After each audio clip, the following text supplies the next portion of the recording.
Okay, good morning and welcome. I think we've reached quorum, so we will kick off today's webinar. Welcome to another installment in our webinar series. Thank you very much for joining. We appreciate you taking time out of your day to attend, or for those that are watching on demand, have taken the time to watch this back. So today we're diving into the topic of zero trust and answering some key questions. What zero trust actually is, buzzword to reality. I think that's quite important, and we'll touch upon that. But also the challenges that are facing an organization. And really, what are those challenges that is challenging us to define what that path is to zero trust? How do we get there? Hence, we're looking at how we go from zero to zero trust hero. And then lastly, how do you assess and plan for zero trust? So understanding that path and the journey we need to take. So that brings me on to my guests. So I have a couple of guests to really help us answer these questions, and hopefully some more questions along the way. And so we have two great panelists. So I'll start with Ahmed. Ahmed is a technical product manager, and he's specialized in cloud, network, and data security. And that's for the last 13 years of his career, with experience in IT and cybersecurity. That's filled with multiple roles as network and security trainer, security engineer, cybersecurity consultant, solutions architect, and security architect. So a whole host and breadth of experience.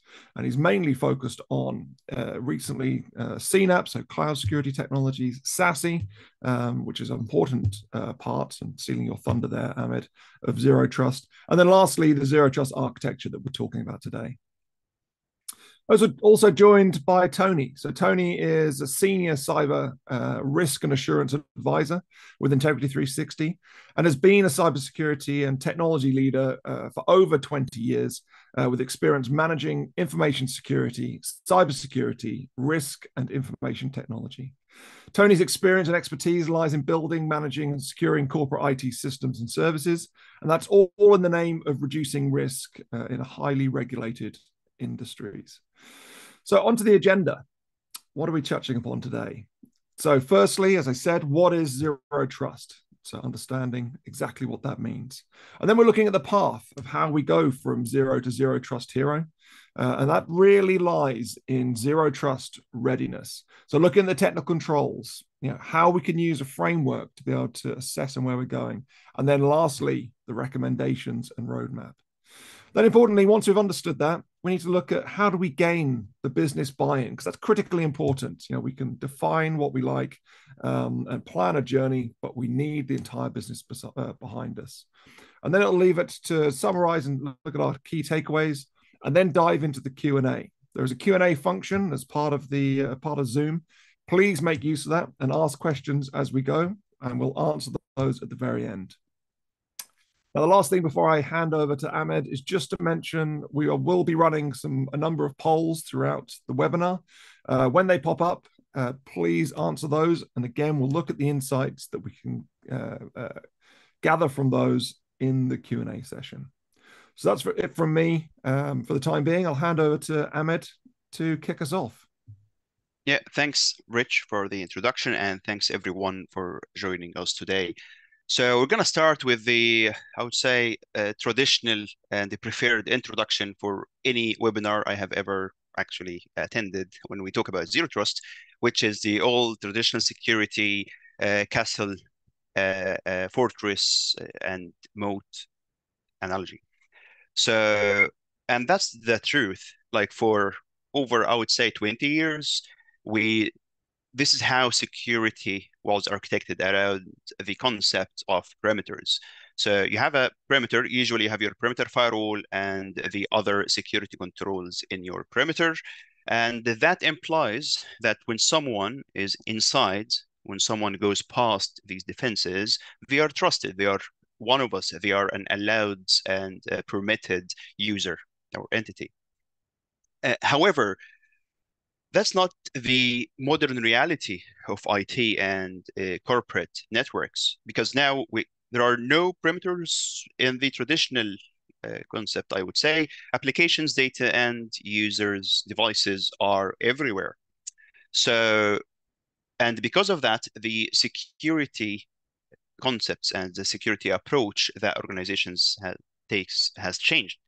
And that's where zero trust principles come in.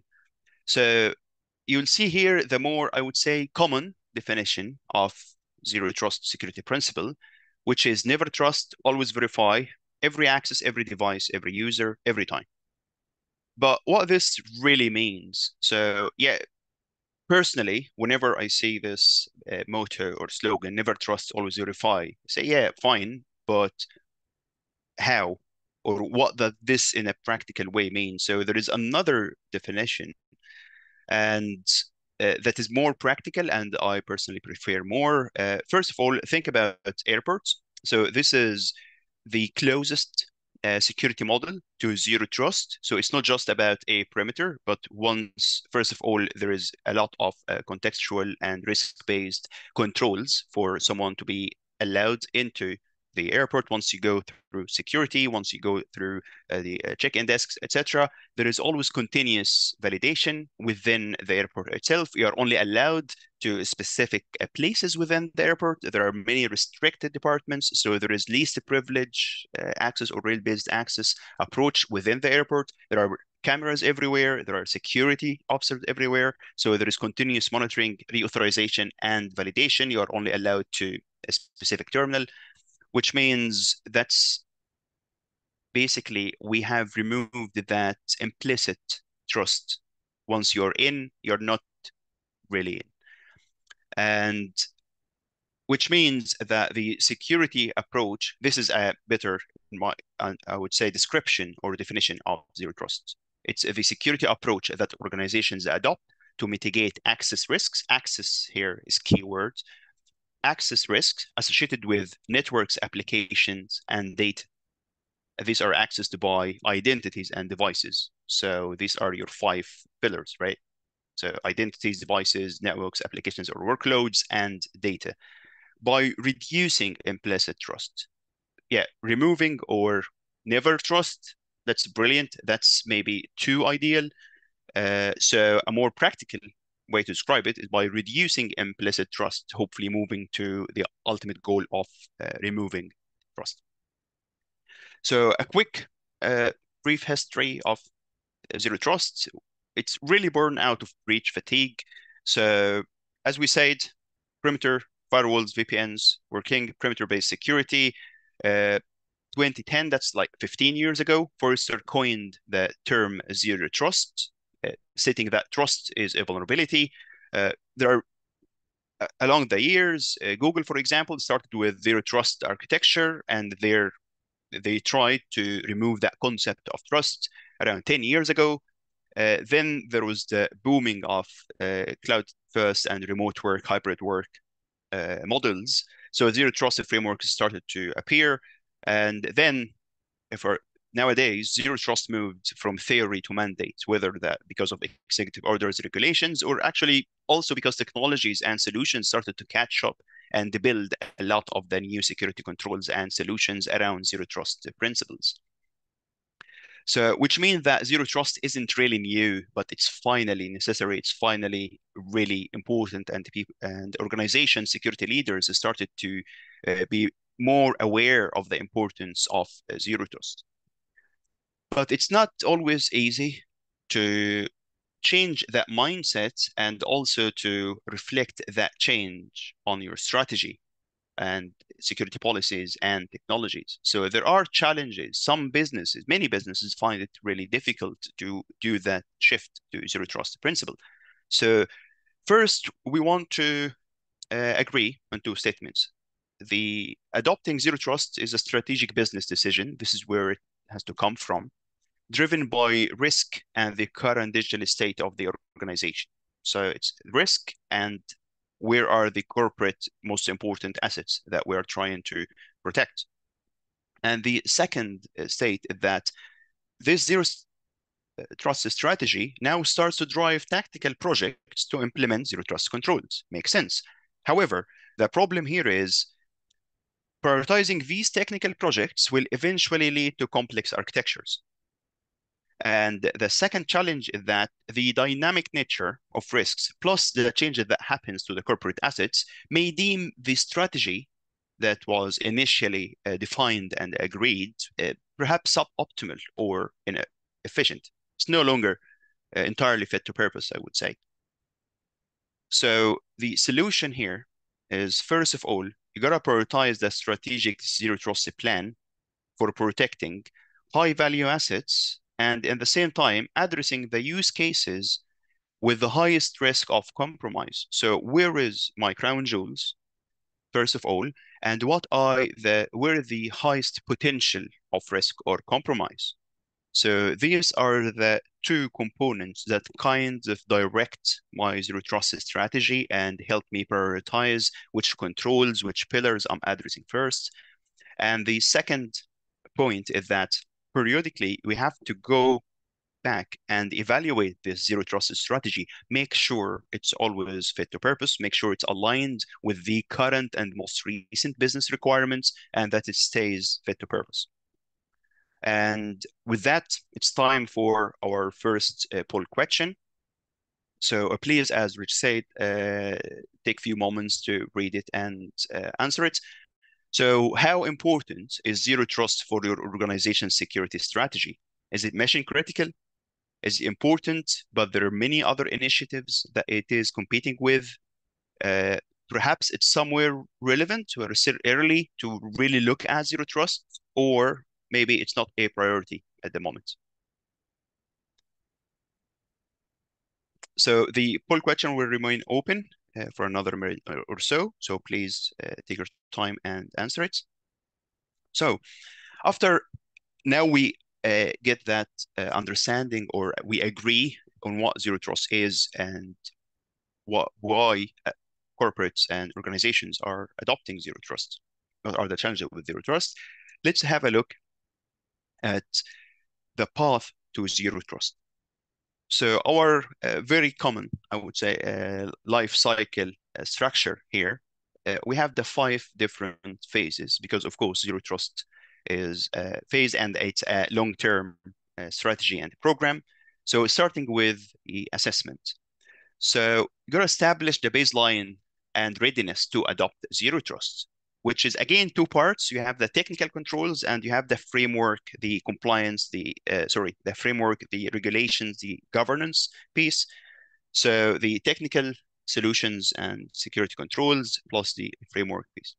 So you gotta conduct a zero trust readiness assessment to evaluate your current security posture, identify the gaps, and understand the existing capabilities, and then map the different capabilities to the zero trust pillars. We have the 5 main zero trust pillars, and then we have another 3 cross-cutting capabilities, such as automation, orchestration, and governance, for example. And then let's see how are we gonna assess our current maturity level and our target goals, where we are and where we are going to in terms of controls. And this is where the framework that we're gonna adopt comes in. The second phase is to start the planning. Once now I have a clear understanding of where I am and where we are heading, so we have got to define that strategy and roadmap.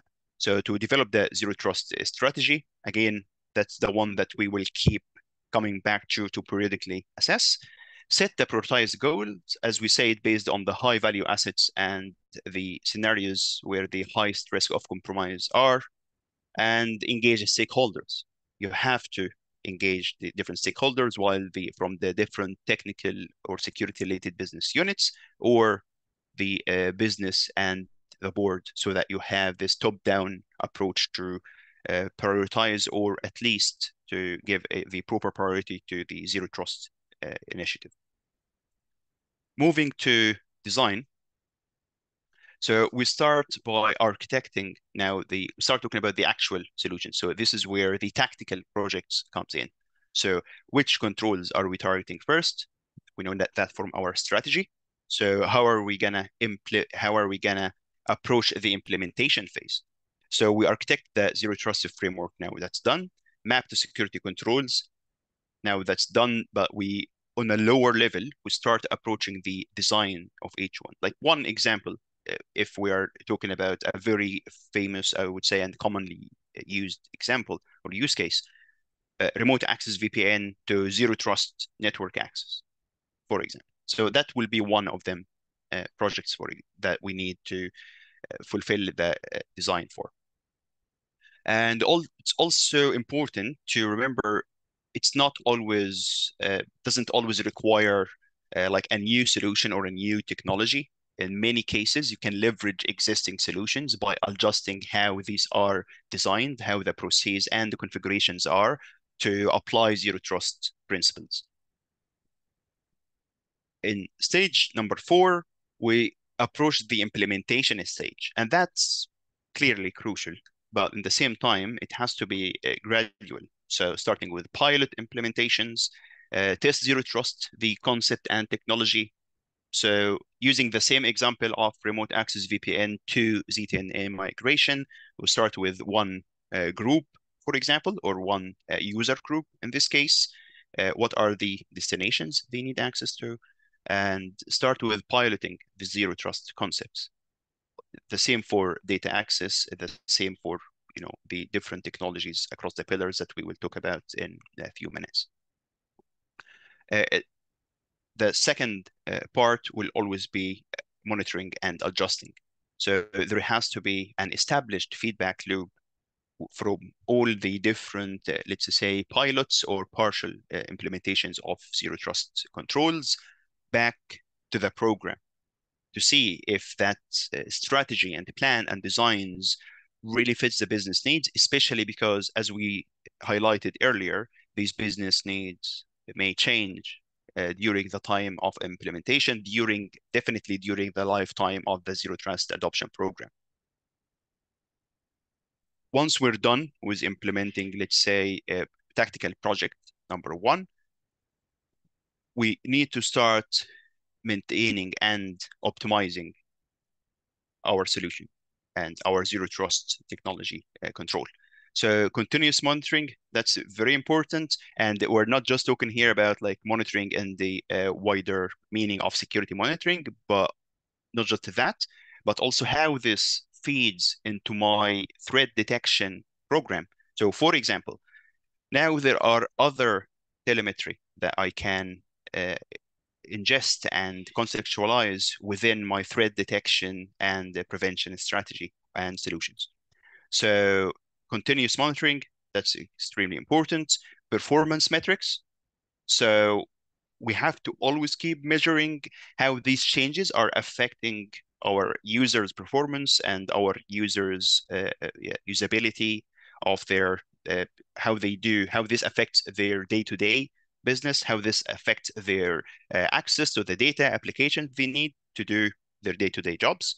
So that's very important because if one of the applied controls or solutions, for example, degrades the level that how our staff and users do their jobs, that will really affect your chances of the new technologies or solutions being adopted and being used. So we want to remove that kind of resistance to change.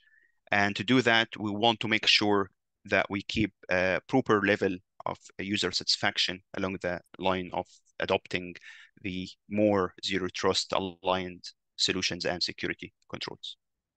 And of course, as we said, continuous improvement, review and refine the zero trust strategy after every pilot, after every tactical project completion.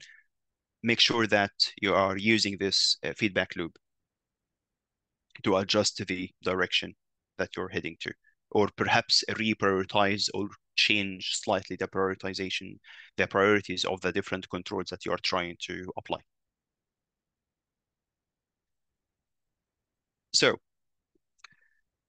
now we have spoken about in a high level, what is the path from the, as we say, it's from the establishing readiness, from planning and designing, implementing, and optimizing zero trust controls.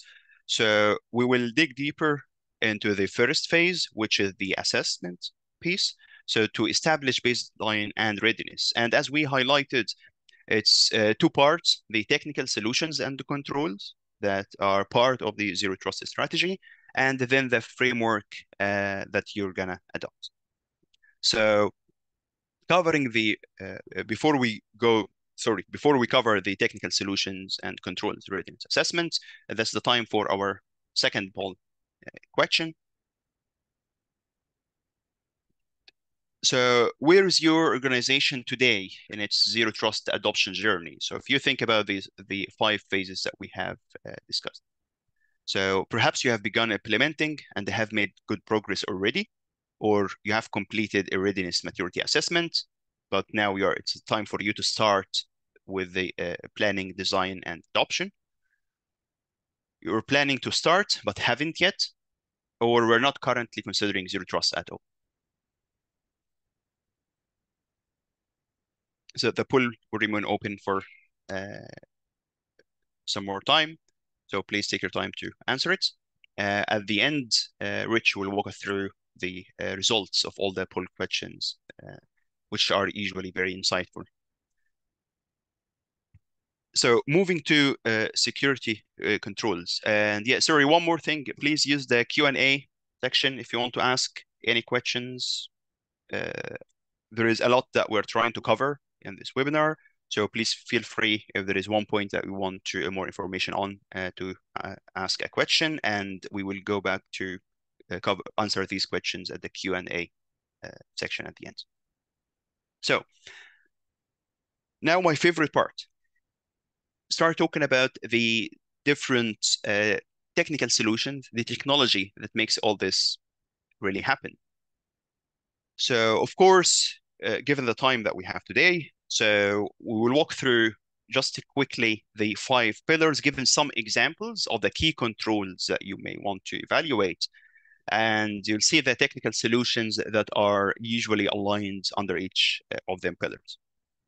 So for key controls when it comes to identity, it's important to note, of course, identities here, we are talking about keys, machine identities, and user identities while they are workforce or customer.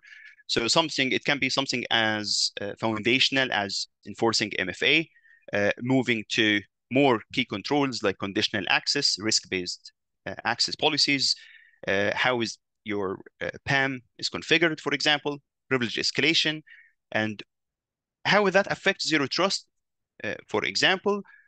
So the PAM technologies, we'll just pick one of them, for example. So PAM technologies, you have many different controls within the PAM controls themselves, like the PAM technologies themselves. So something as just-in-time access, just-in-time privilege escalation, just enough privilege, all these concepts come from the zero trust mentality or the zero trust security approach. So to make sure that not just because you have the admin user name and password, you can do any commands or any process that requires escalated privilege, but we also want to make sure that we're like building a virtual perimeter around every entity, and in using the right privilege escalation controls means that I'm always reauthorizing, I'm always re-verifying every elevated request or privilege elevated request or command. And in the same time, that this helps us applying least privilege access and rule-based access controls at the same time, which again ties back to enhancing the zero trust concept. Moving to devices, or so mainly talking about endpoints here. So of course there are device compliance enforcement. We want to make sure that we're not just talking about threats, but we want to make sure that any device that access any of the corporate assets, first of all, it adheres to my security policies, it's compliant. If it's a trusted device, how is that registered? How are we making sure that we are always checking the posture of that device to make sure it's still compliant? If it's an unmanaged device, what are the restrictions I have about unmanaged devices access to my corporate assets, device encryption, etc. And again, all that because we agreed that now devices are everywhere. We used to just trust a device because it's connected to my internal network. That was in the pre-zero trust era. But in the zero trust era, I don't trust any device really. So I always want to make sure it's compliant. It has the required controls to protect this device from malware, from ransomware, etc. So does it have APP, endpoint protection agents applied, installed, and so on. So moving to network, which is one of the most, I would say, crowded pillars when it comes to zero trust controls. Because again, once you remove the perimeter mentality from your network, now we are talking about micro-segmentation, how to enforce it, macro-segmentation, how to replace legacy VPNs with zero trust network access, because we know we don't want to allow remote access to entire subnets. We just want to make sure that it's the access is per need, so per application, removing lateral movement, etc. Secure remote tunneling, so the different other types of VPNs, how are these established? DNS, east-west traffic monitoring, and again, because networking in clouds after the clouds adoption, as we said, start to accelerate quickly. So we are also looking at not just within the on-prem network, but we're looking at all these key controls within the cloud network as well. Risk-based, conditional-based access policy.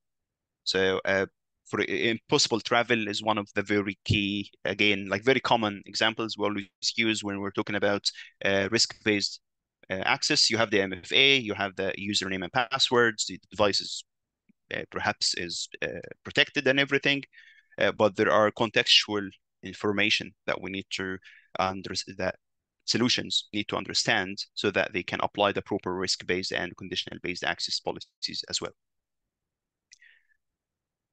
When it comes to applications and workloads, so the application level authentication and authorization. So it's not just once you're in mentality, but we still pair application, who should have access, what level of access, what are the conditions that they should get access on, and periodically evaluating all these conditions.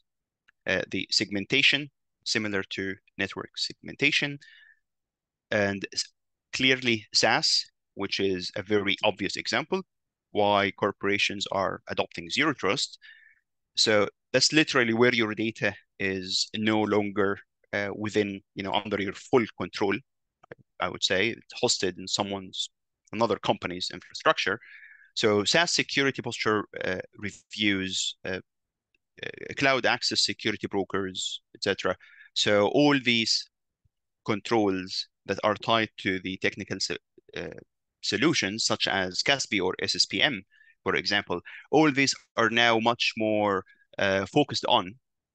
Again, that comes back from our shift to zero trust mentality. So you kind of notice a trend here is that even though not every new technical solution is labeled as, yes, like it is a zero trust certified or it's a zero trust solution, but that shift to zero trust mentality has actually led us to looking at areas where it was kind of ignored at the past to apply the proper controls, SaaS being one of them, shadow IT governance. Again, that's part of the whole wider security service edge SASE story. So, and at the last pillar that we have, which is data. So we always had our DLP solutions, but when we look at key controls here, you will find that we have controls such as data discovery and classification, actually, mentioned under the zero trust key controls to evaluate. But how is that? I want you to imagine that every file, we want to build a perimeter, a virtual perimeter around every data asset, like every file, every database, etc. Structured or unstructured data in SaaS, hosted in cloud, hosted on-prem, doesn't matter. We want to make sure that we are protecting these data. And to do that, first of all, I want to discover where the data is. I want to classify it so if it's sensitive, then okay, that makes sense. I want to make sure only the right identities, only the right users or machines have access to this data within that, again, applying the zero trust concepts. So making sure it's encrypted, so it's not just no one, again, can access right management, data access entitlement. All that ties back to the concept of I want to make sure, first of all, I want to authenticate and reauthorize everyone accessing any critical asset. I'm not trusting that you have access to the network so that you can see everything in the data store, for example. So all these key controls ties back to zero trust. And as you will see in the technical solutions, that actually makes you have much more efficient DLP controls. Another technology that started to gain popularity in the last year, I would say, data security posture management. So to make sure that all my data stores having the right configuration, they are configured properly and securely, database activity monitoring, etc. So, and all that needs to happen, needs to be very clear for any organization that are adopting zero trust. Some of them pillars may be more relevant to an organization more than the other. Some of these controls may be relevant to your organization more than another one. Again, goes back to where the most risk is, where the highest value assets are. And then once you have an understanding of the technical solutions, existing technical solutions, or missing technical solutions, like where the gaps are under each of these pillars, and the key controls you are trying to achieve, this gives you the baseline and readiness to adopt zero trust from the technical controls and technical solution point of view, from the technology point of view. The framework part, that's Tony's. He will talk about it in a minute. So without further ado, I will hand over to Tony. Thank you, Ahmed. How are you, everybody? That was an excellent introduction to the path to zero trust and a walkthrough of the technical solutions and controls half of the assessment. And that leads very nicely into the framework assessment piece, which we'll cover over the next few slides. First, we'll cover zero trust maturity models and how we can adopt those for our framework assessment. Then we look at each of some of the common maturity models that are out there in a little more detail. Then we'll take a look at an assessment approach we've used ourselves to in line with the DoD model, which was attempted that we used, and we will touch upon that in one of our slides later.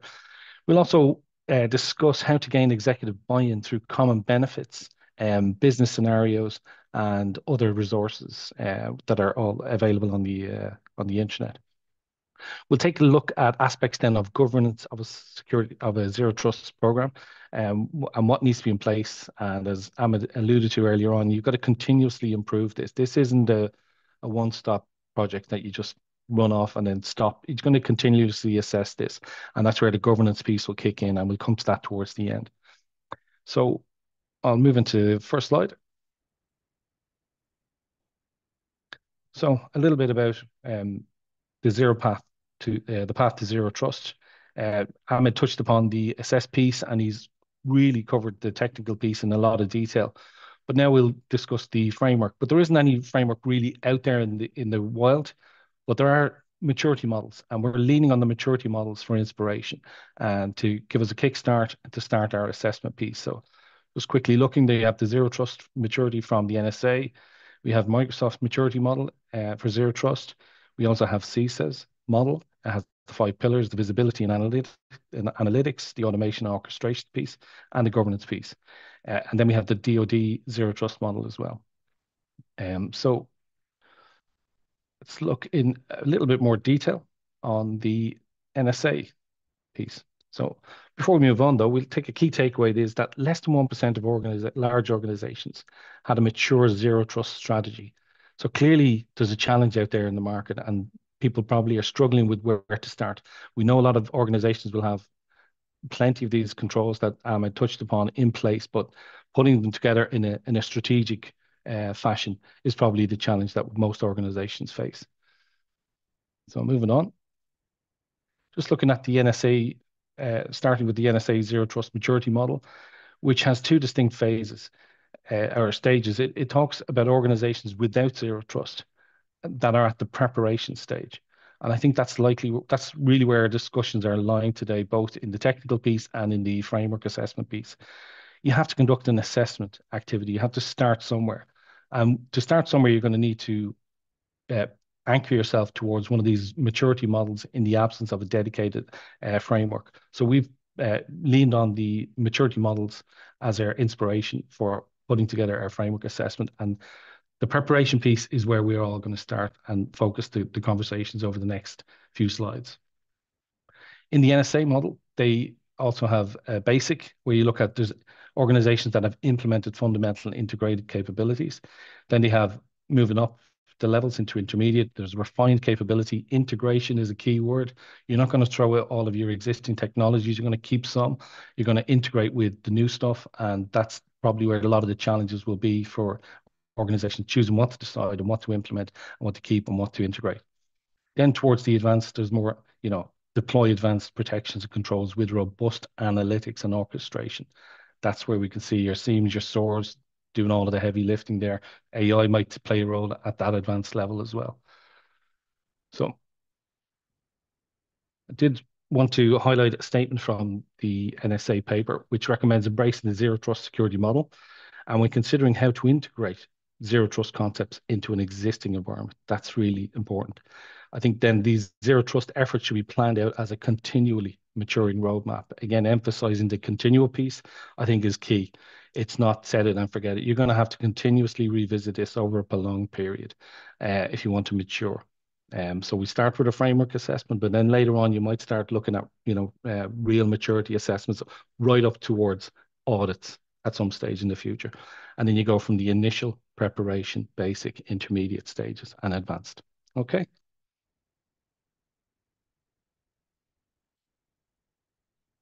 Microsoft have their own model.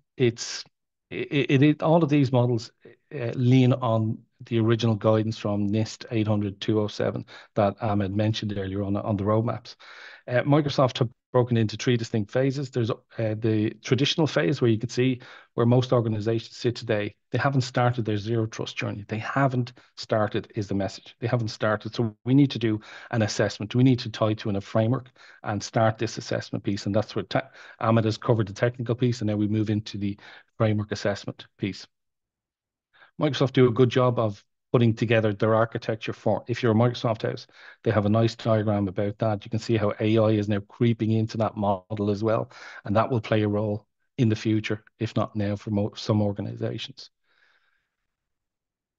So the traditional level, Microsoft defines the traditional stage as a pre-zero trust organization where conventional perimeter security architecture, the outside-in look, trust but verify, is in play. Then the advanced, Microsoft assumes that organizations have begun implementing some zero trust capabilities. They've made some progress in key areas. Then optimally, obviously, organizations made significant improvements with their zero trust architecture, and they've importantly have removed trust entirely from their network. That's really, is that where you want to be? It's going to cost a lot of effort, a lot of time, and perhaps a lot of resources, both financially and in terms of manpower and education and awareness. Moving on, the CISA model, apparently closely aligned to the Microsoft world, although there are four distinct levels of maturity. We have an initial in between here so we have traditional, initial, advanced, and optimal. And if you look at them in more detail, if you look at the identity pillar, for example, you can see at the traditional level, there's limited identity risk assessments at that level. And that kind of shows you a lack of maturity. But as you move up that column, and it's probably a little bit small, and apologies, at the initial level, there's a manual identity risk assessments. Moving up again towards advanced, we have the automated identity risk assessments right up to optimal, where you can see continuous validation and risk assessment or risk analysis. And that kind of goes to show you where the maturity levels are progressed through increasing implementation of these advanced technologies and capabilities. You'll see also in the model, visibility and analytics, automation and orchestration, and governance are layered across each of the levels of maturity, highlighting that they too will increase in maturity, and they have their own roles. They start off very basic and they move into manual, automated, and then continuously. So that is the CISA model.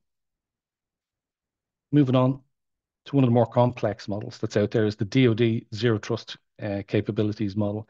On the page, we could see it's very similar to all the other models. You have your user, device, application, workload, data, network environment, and you have the automation and orchestration and visibility as pillars here in their own right. And there's 45 distinct capabilities split across each of those. The capabilities themselves in each of those pillars are broken up into two different categories, which from the Department of Defense perspective is targeted and then advanced. So not all organizations will be able to achieve an advanced level, but most organizations will be expected to align with a targeted approach. It's probably the most sophisticated of all of them, or at least the most granular, and will suit more conscious enterprises out there. We did note that it does also include an execution roadmap, very specifically for the Department of Defense organizations in the US, and it gives them a roadmap of implementation with a kind of target date of 2027. But that's just out there. That's nice to read. Doesn't apply to your organization or any organization specifically. But what we would consider is using that roadmap as a kind of inspiration to how you could probably lay down the foundations of your zero trust program and capability improvements along that path or a similar path. And on the next slide, we'll actually see an assessment, a readiness assessment we focused on specifically on the user pillar using this Department of Defense zero trust maturity model. But before we move on, we do have go to a quick poll on this, and it's about the maturity models in themselves. So I'd ask if we can put that poll up.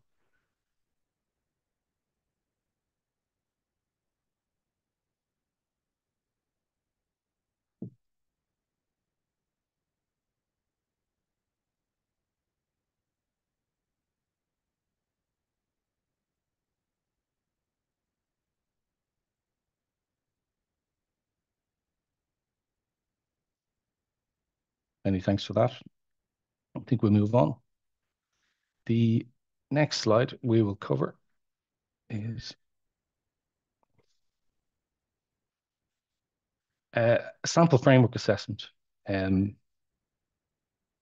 the scientists that we are in GRC and the CRA department, we chose the heaviest, or if not the most sophisticated of all the models for inspiration, and that's the Department of Defense model. And here on this slide, we see an extract of a sample framework assessment, which really just highlights gaps, at each of the distinct capabilities in the user pillar.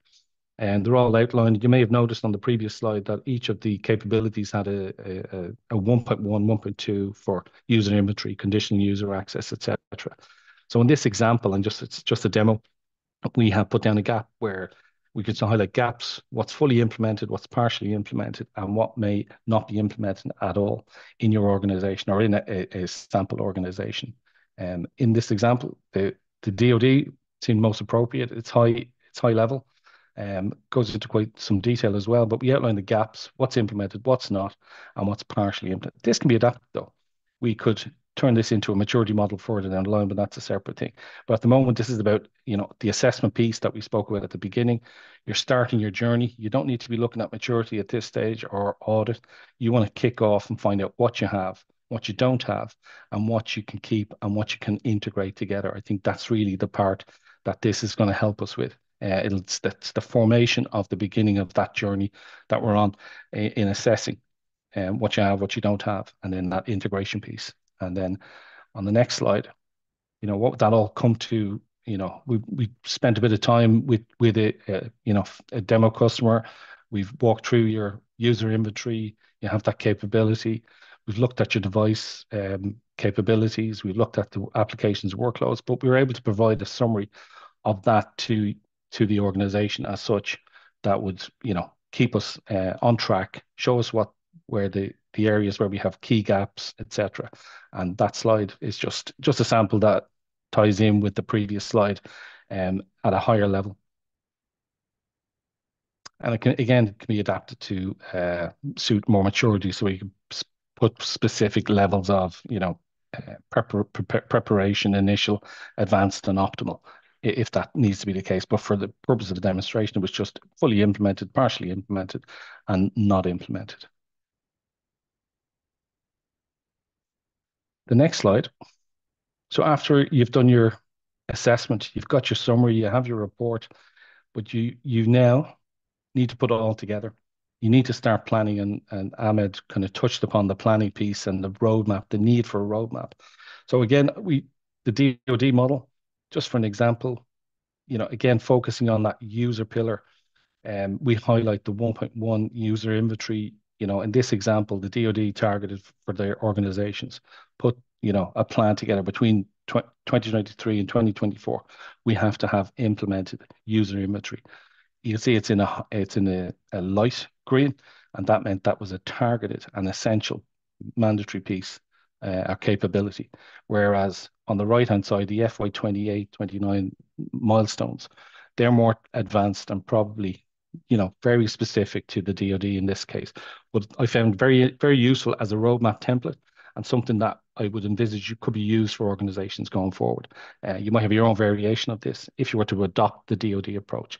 But again, you could adopt any of the approaches, whether it's the NSA, the Microsoft model, or the CISA model, or in fact, the DoD model. I think on this, you would be focusing, that Ahmed touched upon it earlier, you need to be focused on protecting and prioritizing the high value assets and addressing use cases with the highest risks of a compromise. I think that's your focus area. In terms of priority, some of these things will shift left depending on that, criticality and risk metric. If it's high, they should be really prioritized. If you can close those gaps, you're onto a winning start. I think that we have a poll at this stage, given the frameworks. If you had to choose a poll, or if you had to choose a maturity model, which one would it be? If there's a familiarity there, is out of the four that we went through, which one would appeal to most?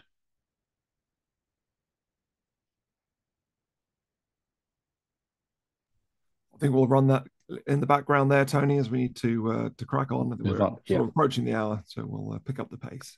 Yeah. So you've done your assessment. You've done your gap assessment. You've found out what you have, and what you need to get. You need to put this together to the business. You're going to need business buy-in. Where do you start? Well, put together, a key list of benefits, some of which would be somewhere in this zone. Seamlessly supports working from anywhere, enables secure and rapid cloud migration. Real obvious cost savings through simplified security, improved brand reputation and public trust through reduction of risk and reduction in potential breaches. It also supports strategic and competitive differentiation. And I think that's just a small sample of some of the benefits. I'm sure there's a lot more that you could drill into and find out, but that's really important. I would like to say the next couple of icons and graphics that we use come from a Microsoft report. If we can sell this message to the business that you could reduce the risk of a data breach by 50%, and this statistics came out of a Forrester conducted Microsoft report on the benefits of implementing a zero trust across a composite company that was based on 2 financials, 2 logistic companies, 3 manufacturing companies, quite significant in size, but it was a composite composite report about the benefits and the potential risk in reduction. So quickly, there's also reduced calls placed to IT and help desk analysts. Big wins, soft, not financial, but definitely beneficial. Reduced effort to require to provision and secure new infrastructure by 80%. Reduction in management. Again, this is all coming out of that Forrester free information out on the internet. You can look it up. Microsoft very proud of this. So it's called the total economic impact of implementing zero trust with Microsoft. They reckon they could save, they got a return of that investment and that fictitious composite company, but there were real companies behind it of 92% and a net present value of 11.6 million. If we can talk to the business and simplify, get away from the technical speak and get into the board and start telling them we can save money. So we need to be able to communicate the business benefits of zero trust through business case development. Again, Microsoft have a lot of business scenarios out there that are tied to the ones we see on the left, the remote working, secure rapid cloud adoption and migration. So moving on, effective governance, if we have time, requires executive level support, real obvious. Next, put together a zero trust committee, get your policies together, plan risk management and assessments, security awareness training, obviously, security incident response, see what this impact looks like of implementing zero trust on your security incident response plans and tabletop exercises, etc. Continuous monitoring. Monitor your program and the maturity when it kicks off, and keep reporting. Monitor your vendor management, and then don't forget threat intelligence, which is a key piece of all of this.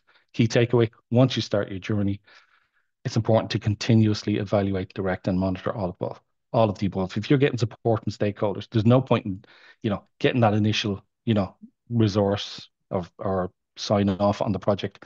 You got to continuously report the progress and monitor it yourselves internally as it's your own form of due diligence and due care. Next, I think we're handing it over to Rich. Yeah, thanks. And that's just leaving it to myself to start the wrap up. I think one of those things we looked at, what is that zero trust enterprise approach? And very clearly it is, really understanding where you are on that journey or starting that journey with an assessment. Really important to tie that to a framework that is going to guide you along that approach. And how can you build that maturity? So, knowing exactly where you are and where you're going to. And then, once you understand that, then we can dive into actually the architecture, design and implement. And actually just, Tony touched upon it, you can have all of the tools, and many organizations have the tools in place for those critical controls, but not always being pulled together in a strategic manner to achieve zero trust. So really, regardless of where you are and your position on that journey, that is something that Integrity 360 can help with, whether it's the assessment from a framework perspective, whether it's an assessment from the technical controls to give that guidance, or a combination of the two. That is something that our teams can assist with. So Tony, if you can just, or Ahmed, move us on to the last slide there, those key takeaways. Really prioritize the strategic plan.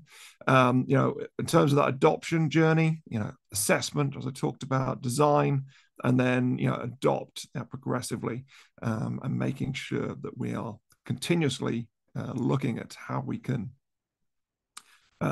move that along, because zero trust is, are we ever going to get to that final destination? It's going to be iterative improvements. Important that we have in actually all aspects of cybersecurity, but particularly zero trust, that we have that executive level support and buy-in.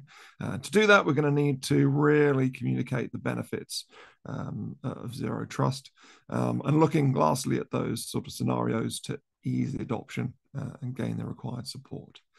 So finally, and actually, do you know what? We are approaching time on this webinar. So I think we'll try and answer one question, and we might need to follow up. The polls, I think we will follow up with some polls in afterwards with some insights that we can gain from those. There was a couple of questions, I guess, on the admin side. Will the slides be available afterwards? Yes. Will there be a recording? Yes. We provide this as on demand, so these can be watched back or shared with colleagues to review. And I think in the 4 minutes that we've got before we close the call, I'll just jump on to one of the questions, which is a technical control. So is SASE required to achieve zero trust? I don't know who wants to take that answer. Probably Ahmed, as is a technical control. Sure. So it's like yes and no, really. So no, it's not mandatory. Like there is no actual technology mandatory. If you can apply all the controls using firewalls, for example, that's okay, that's fine. But practically, yeah, like SASE is not just about the technology, it's more about the change and evolution of the network enterprise architecture, I would say. And it's one of the most relevant new technology areas to zero trust. So it's literally built on, like zero trust engine and all the risk-based, all the controls we talked about when it comes to network and mostly identity data, even in sometimes are embedded and within that SASE architecture. So it's extremely relevant for most organizations. Yes, that's one of the main components, but in theory, it's not, zero trust is not tied to a specific technology. Yeah. So, and actually, we've touched upon SASE in previous webinars, and a great starting point. But actually, it's a journey on its own right. And I think part of that key assessment piece that Tony was walking through is understanding capabilities now, because we want to consolidate spend, but also look at existing tools that we have in place. So it's not just a tool-based answer in terms of buying something like SASE or investing in a SASE solution and platform, and then magically having zero trust across the board. Everything's got to pull together in unison. So that leaves me just to wrap up the webinar and just thank everybody for attending today. Thank my panelists, Ahmed and Tony, and then for Clara, who's been on the back end orchestrating all this that we couldn't do without, and probably doesn't get enough praise or thanks. So Clara, thank you very much. Thank you to everybody, and we'll leave it there. Cheers. Thanks, all. Thanks, Richard. Thanks, everybody.